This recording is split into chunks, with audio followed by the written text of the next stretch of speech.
While Ansi Fortress regains its strength, the Tang Emperor prepares a second wave of attack. This time, something bigger. Something stronger. Massive siege towers are constructed, rising high above the fortress walls. When the attack begins, the Tang soldiers push forward with renewed force. And this time, they succeed in bridging onto the walls. The battle quickly turns into chaos. Fighting erupts everywhere. There is no rest, no mercy. Fire bombs explode across the battlefield. The walls begin to crack under pressure.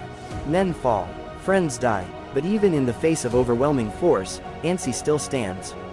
Because every time the enemy adapts, Yang adapts faster. He turns simple tools into deadly weapons. He turns fear into courage. And in a decisive moment, his men set the siege towers on fire. One by one, they collapse in flames. Watching from a distance, the Tang Emperor is furious. He cannot understand it. How can a fortress with only 5,000 men stand against an army of 200,000? His frustration grows into rage. Determined to end the battle once and for all, he orders his generals and engineers to build something unprecedented. A massive dirt ramp, higher than the fortress walls themselves. Day by day, the structure rises, until finally, it towers over Ansi. Now, the Tang army has the advantage. They can attack from above. Inside the fortress, everyone understands what this means. The next assault could be the end. But Yang Manchun refuses to give up. Instead, he comes up with one final plan. He orders his miners to dig an underground tunnel, from inside the fortress, straight toward the base of the dirt ramp.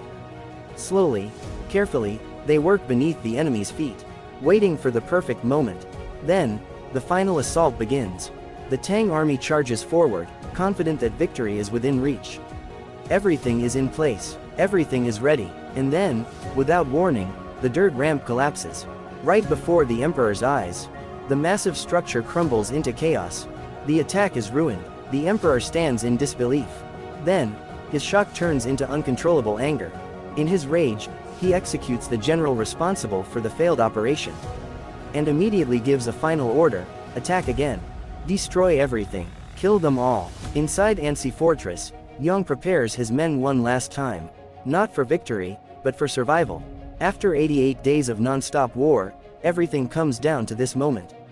The soldiers are exhausted, the fortress is damaged, the enemy is relentless, and yet, Ansi still refuses to fall. Because at this point, it's no longer about numbers. It's about will. It's about endurance. It's about who is willing to stand, when everything else has already fallen. And in the end, Ansi Fortress proves one thing. Sometimes, victory doesn't belong to the strongest army. It belongs to those who refuse to give up first.